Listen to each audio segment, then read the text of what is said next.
Well, welcome back, everybody. I know it's been a little bit before I made a movie, since I've made a video, not a movie. But what I'm going to try to do is I originally said I was going to try every Friday, but I'm going to actually shoot for every Sunday because time constraints and stuff like that. It just makes things a little easier for me on the long run. So every Sunday for the foreseeable future, I'm going to try to put out a video. And today, I'm going to do this old girl. Oh boy, what are you going to call it? It's Rooster. I've had Rooster for a lot of years and it's not done. It's barely got a good start, but we're going to go over the Ballad of Rooster. We're going to talk where it started, where it's going, where it is now. So I hope y'all enjoy this video. If you do, by all means, like, subscribe, share with your friends. We'll see how this goes. Alright, so this is Rooster.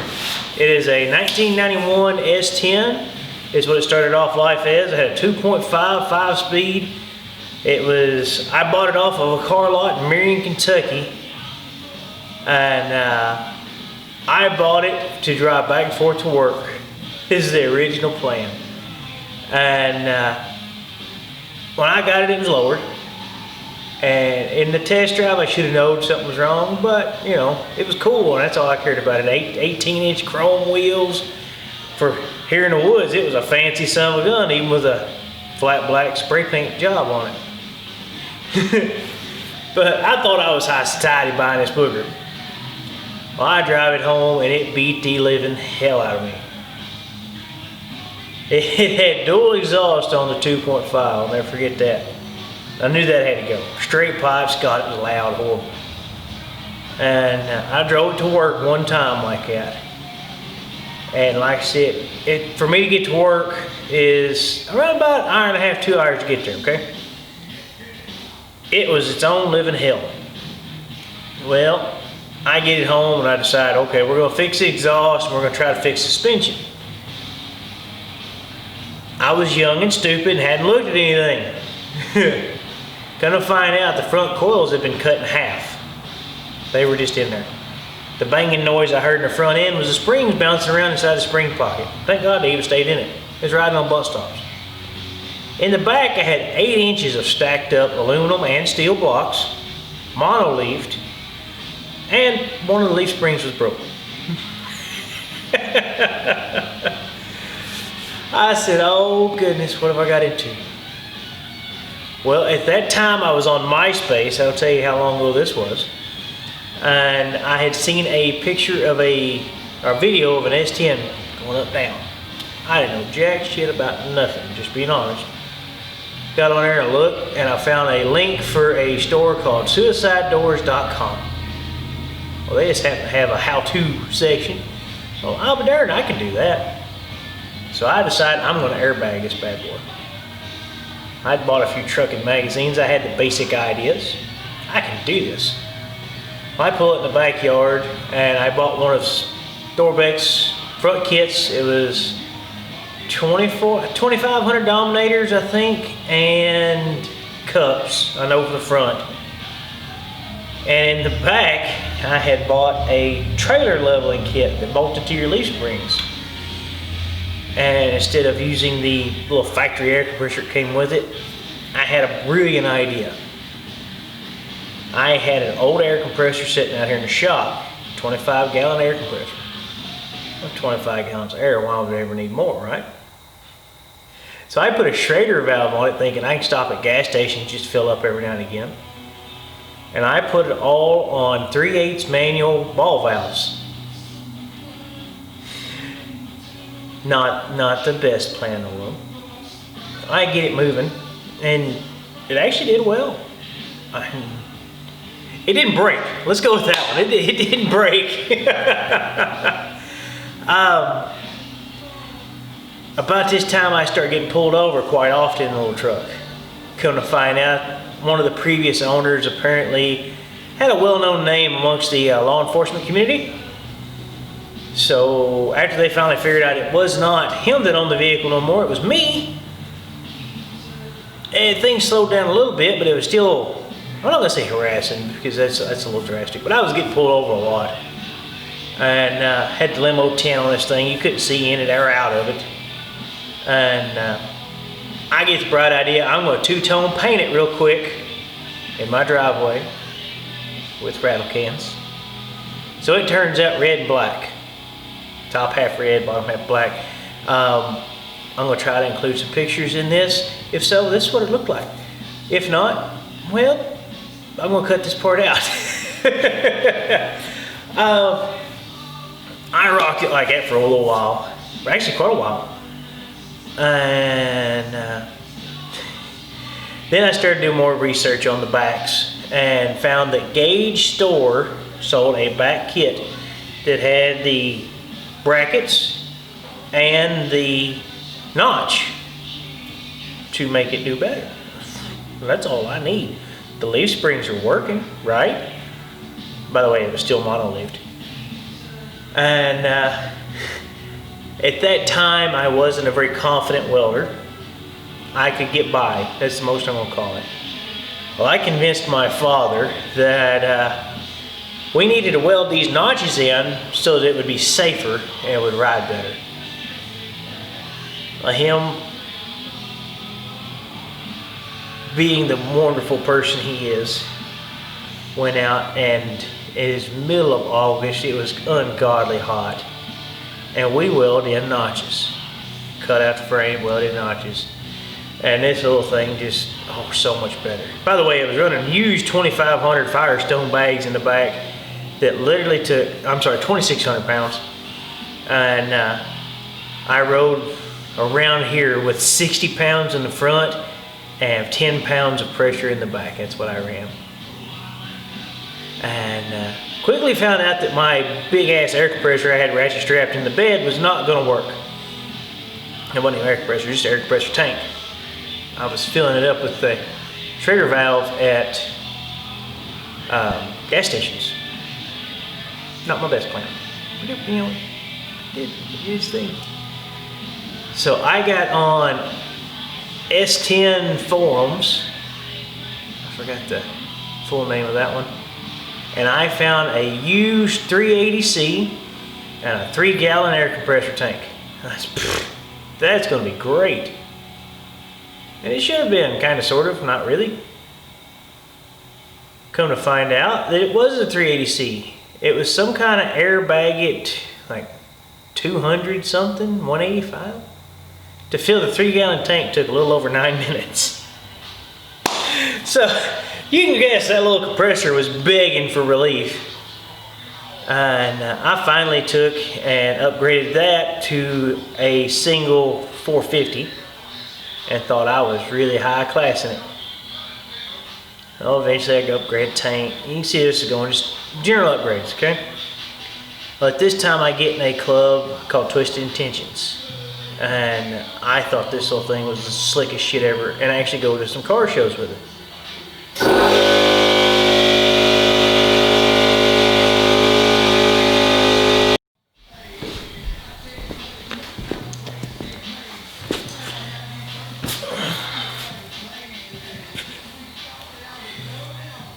So after I joined Twisted Intention, I started going to these shows, and I realized my truck's a piece of shit.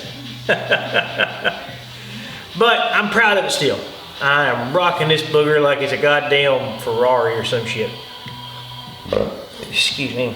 I really think I am this shit, okay? I meet some really good friends, and for some reason the idea got in my head that I needed to French in some Cadillac taillights in the tailgate, sideways. I'm kind of hoping I don't have a picture of that, to be honest with you. Not one of my finer ideas. But I was proud of them. And I ran like it for a while.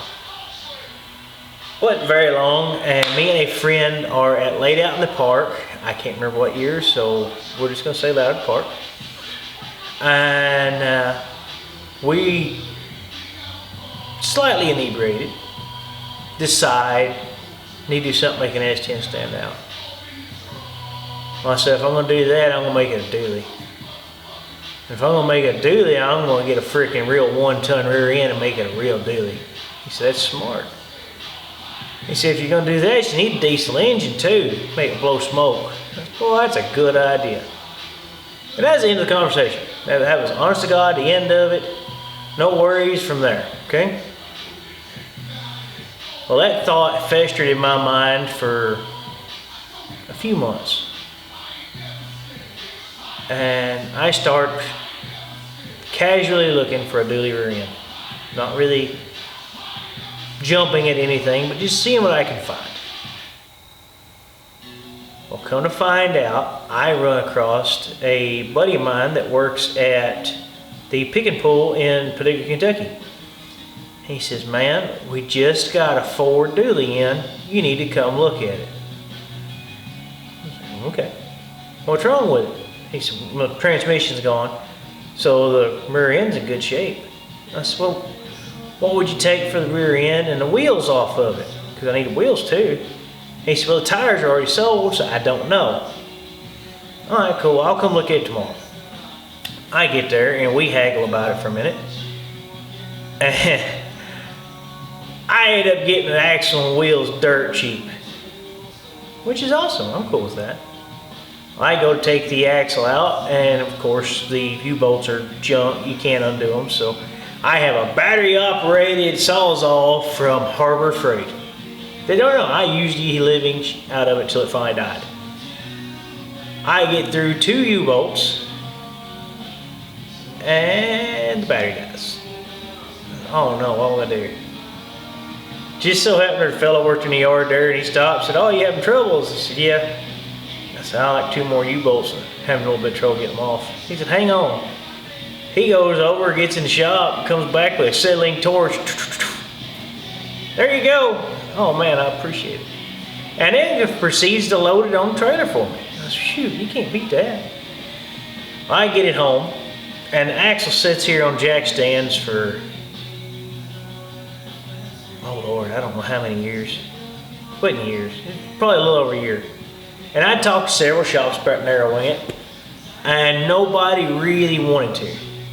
And what it boiled down to is narrowing the housing was easy, narrowing the axles wasn't so much. And finally I talked to a little shop of horrors down in Tennessee, and they say, oh yeah, bring it down. We'll narrow it for you. I said, cool. I take it down there and they narrow the housing for me. They get done with it, they give me the specs, and I end up getting in contact with Mauser, however you feel like saying it. Different folks say it different ways. And I end up having to have custom axle shafts made for it. No big deal. They said these are rated for 1,000 horsepower. I was like, dude, it's going behind a 2.5. I don't think we need that much, but okay. Because at that time I was really planning to keep the 2.5 4-banger. That was, I don't know why, but I was just gonna leave it alone. Hell, it runs dry, why mess with it? And enough was said about it. I thought, man, I'm gonna look for a diesel. Well, first thing comes to mind is a 4B. Cummins, I know Cummins. I'm not gonna say I know them well, but I know them good enough that I can get by. Cool, I'll get one. Couldn't find out, just the block on it was worth more than the truck. Not gonna get a Cummins, never mind.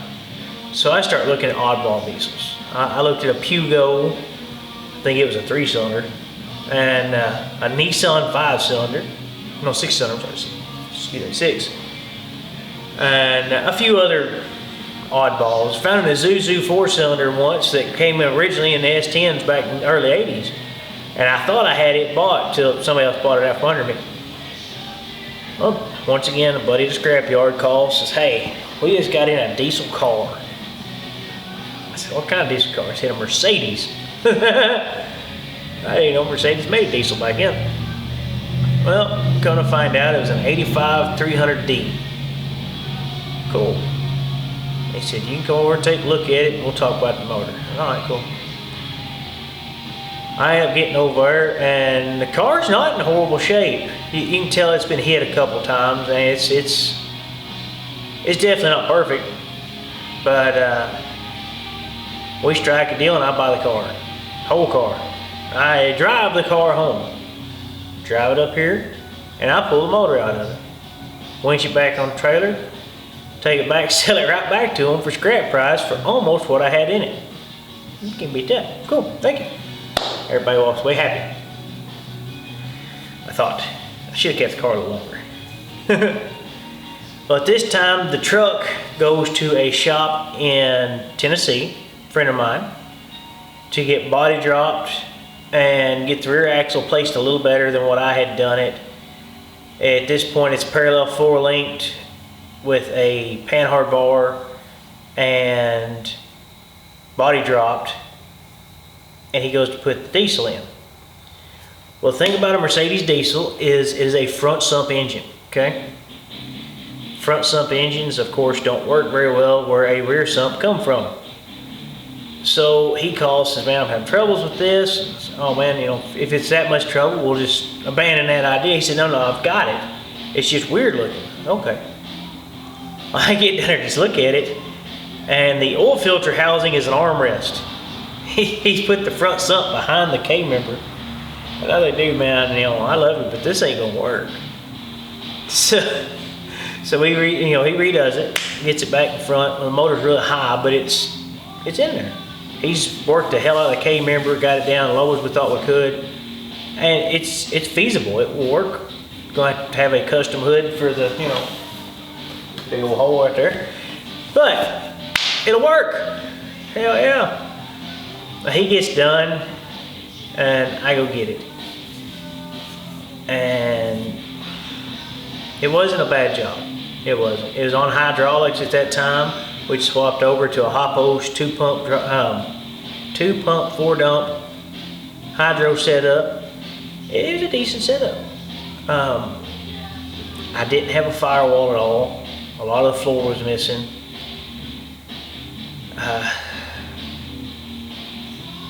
It needed a lot of work. Let's go with that. It needed a lot.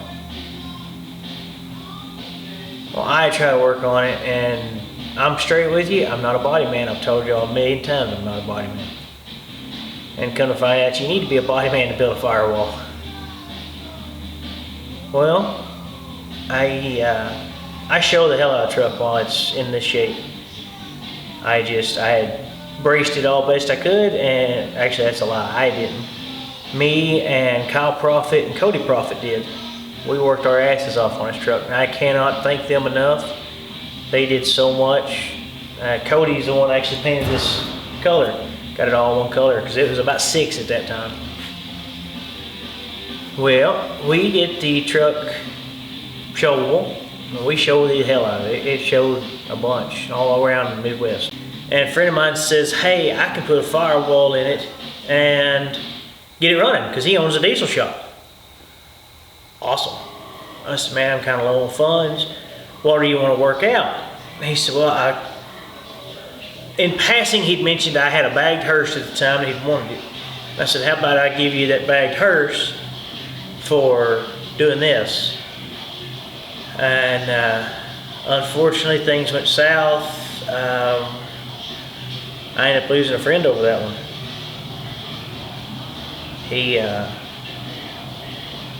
I didn't realize it, but apparently I stepped on some toes and everything went really south really fast.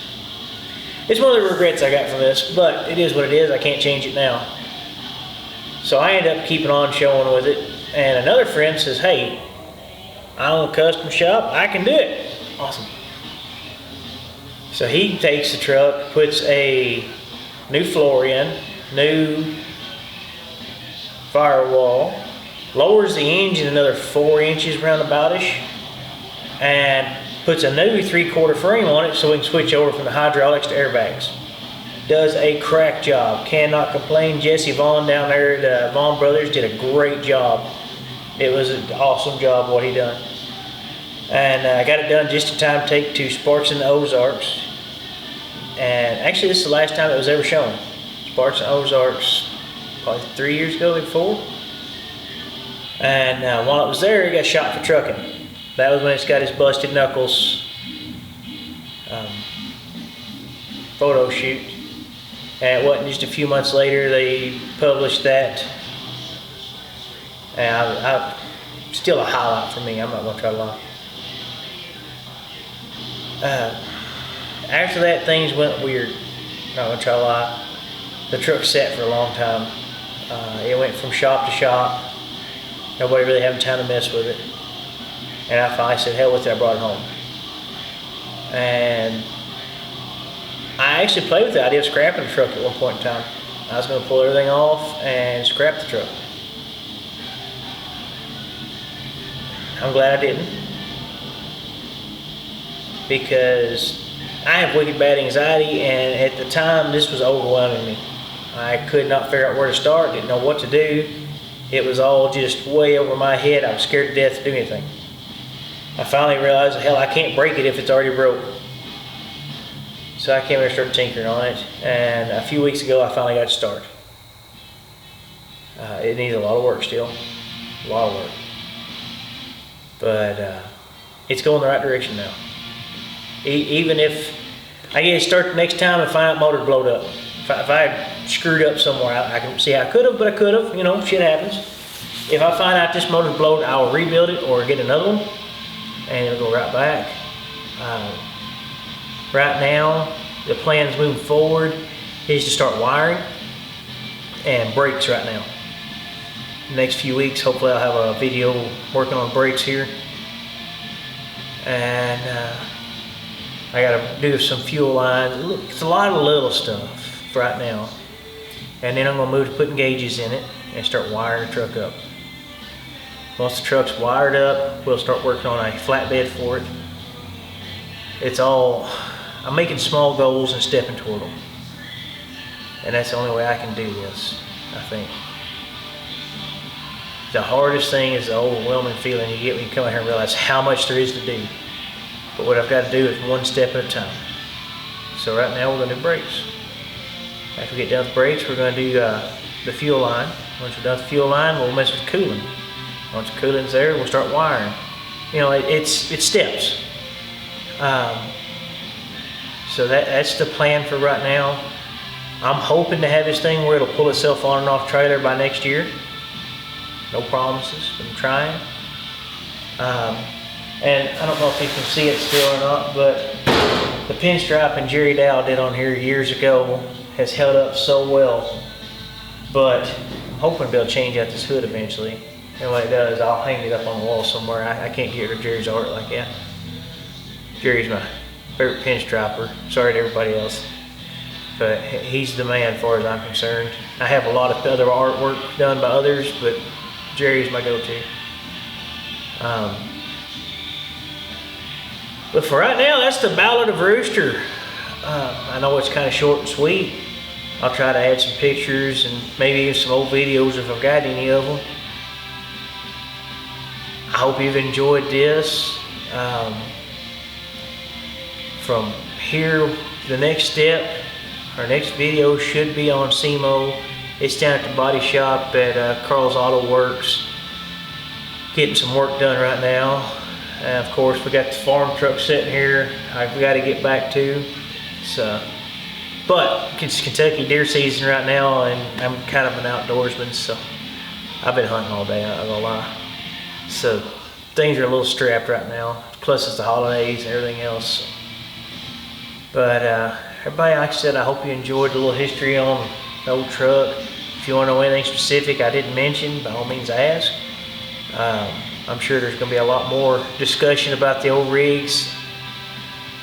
Till next time, guys, y'all take care of yourself. Stay healthy, wealthy, and wise. We'll see you next time.